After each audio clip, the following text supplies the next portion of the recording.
Yes, you.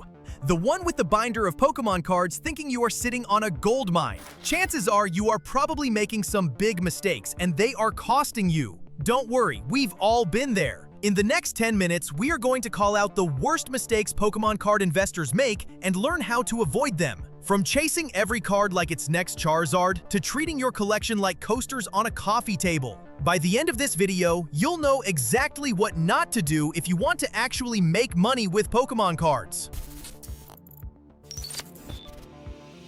Mistake number 1 is a biggie: chasing the hype. Yes, falling for FOMO. The fear of missing out on the hot card everyone's talking about. We've all seen it. A new set drops or an influencer hypes a card and suddenly everyone is panic buying like it's Black Friday. Prices skyrocket due to hype, only to crash back down once the dust settles.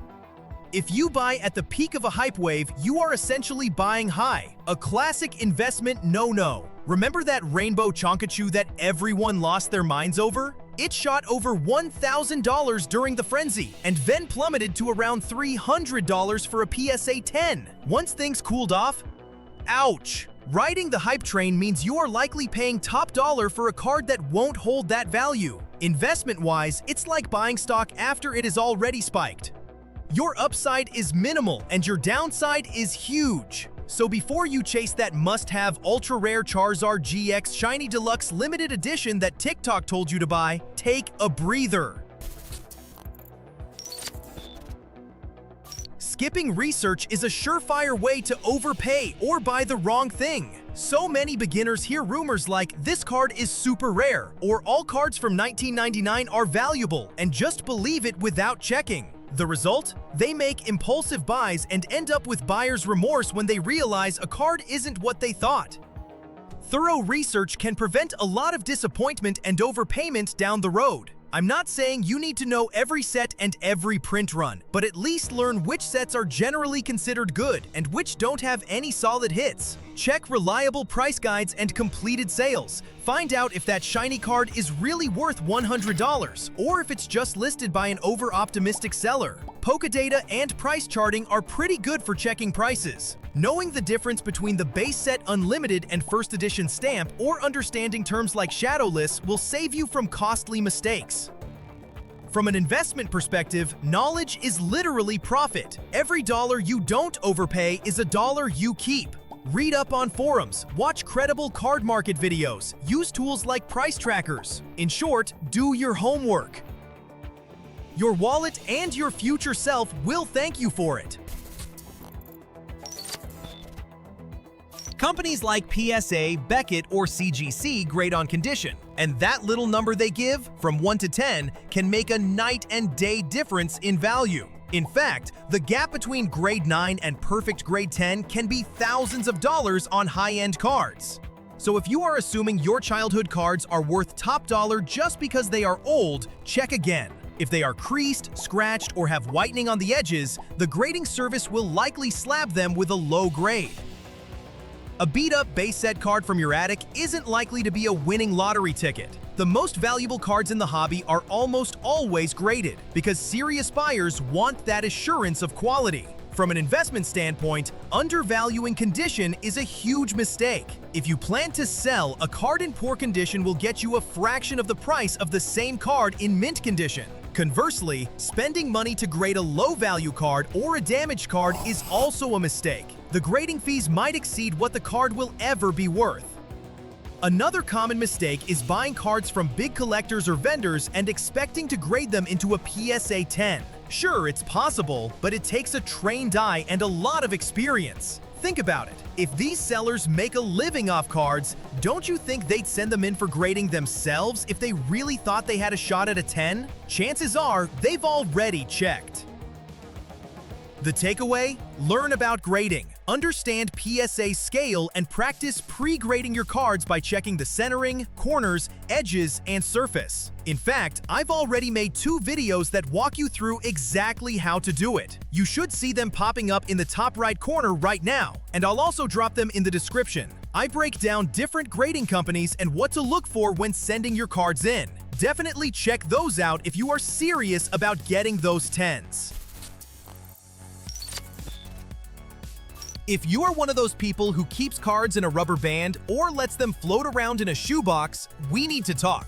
Condition is everything, as we just covered, and nothing nukes a card's condition faster than bad storage habits. I've seen beginners casually stack their cards in piles or shove a valuable card in their pocket. Big yikes! Cards stacked too closely or left loose can become damaged over time. Think scratches, dents, bent corners, you name it. The simple fix? Protect those cards. Use sleeves. Penny sleeves for starters, and if it's a card of any value, double sleeve it or put it in a hard plastic top loader. Better yet, both. Card in sleeves, then into a top loader. Store your cards upright in a storage box or in a binder with padded pages, and make sure the binder slots fit sleeved cards so they are not sliding around. And please, keep them away from heat, moisture, and sunlight. You are not trying to turn your Charizard into a curled-up Pringled chip. I've heard horror stories of entire collections lost to basement floods or cards warped because they were left by a sunny window. Don't be that person. Treat your collection like the investment it is. Cool, dry, dark place, and secure. If you handle a card, do it with clean hands and hold it by the edges. Basically, treat it like a newborn baby. Alright, maybe not that delicately, but you get the idea. The bottom line? A card in mint condition will fetch far more and hold value longer than the same card all scuffed up. So protect your cards now and you won't cry later when you realize your valuable card isn't so valuable with a big crease down the middle. I get it. The dopamine hit of a pack rip is thrilling and makes for a great YouTube content. But if you are treating cards like an investment, ripping packs is literally gambling. In other words, the house, pack companies, and break channels always wins. It feels a little like treason to not open them, right? Imagine saving a sealed pack while friends rip theirs open next to you. But wise investors know the value lies in scarcity, not in the thrill. A Reddit user sums it up. Buying and holding sealed equals profit. Buying and holding singles equals maybe profit. Ripping packs equals loss. Sure, you might get lucky, but getting lucky is not an investment strategy. Ouch, but true. Instead of tearing that pack, consider this. Sealed boxes naturally become rarer and more collectible over time. In fact, many investors have watched their old boxes sit flat for years, only to suddenly blow up 2,000% in value overnight. It's a weird mix of sad and satisfying, sitting on a stack of sealed booster boxes while knowing they might one day be worth a small fortune.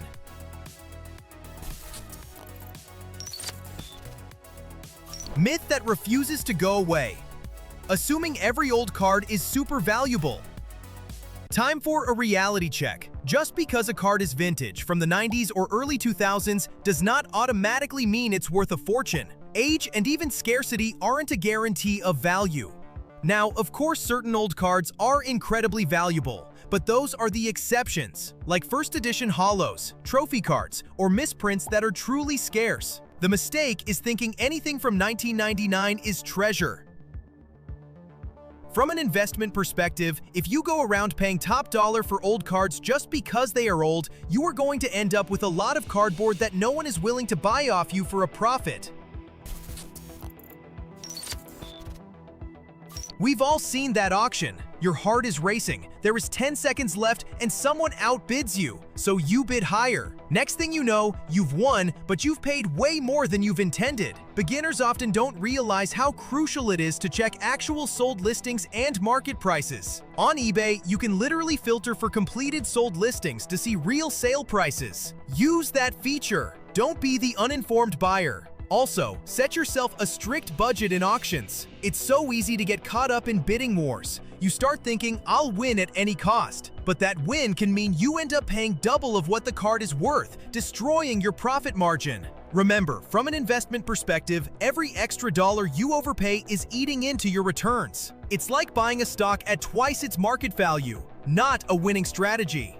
Watch out for shipping costs and fees. Sometimes a card looks cheap until you notice the $20 shipping from overseas. And decide your max bid before you get caught up in the heat of the moment. If the price goes beyond your max, let it go. There will be other opportunities. And one more tip, definitely not from personal experience. Don't make late-night buys. At 2 a.m., everything looks like a great deal. You tell yourself it's a smart pickup, a hidden gem. But trust me, sleep on it. In the morning, you'll almost always see it differently. And most of the time, you'll let that card go without a second thought. And if you still want it after your coffee, then go ahead and grab it. At least you are buying with a clear head, not midnight optimism. Before we jump to the next one, if you are finding these tips helpful or painfully relatable, hit that like button and subscribe to the channel. I share insights like this every week, so join in and level up your collecting game. All right, back to the list.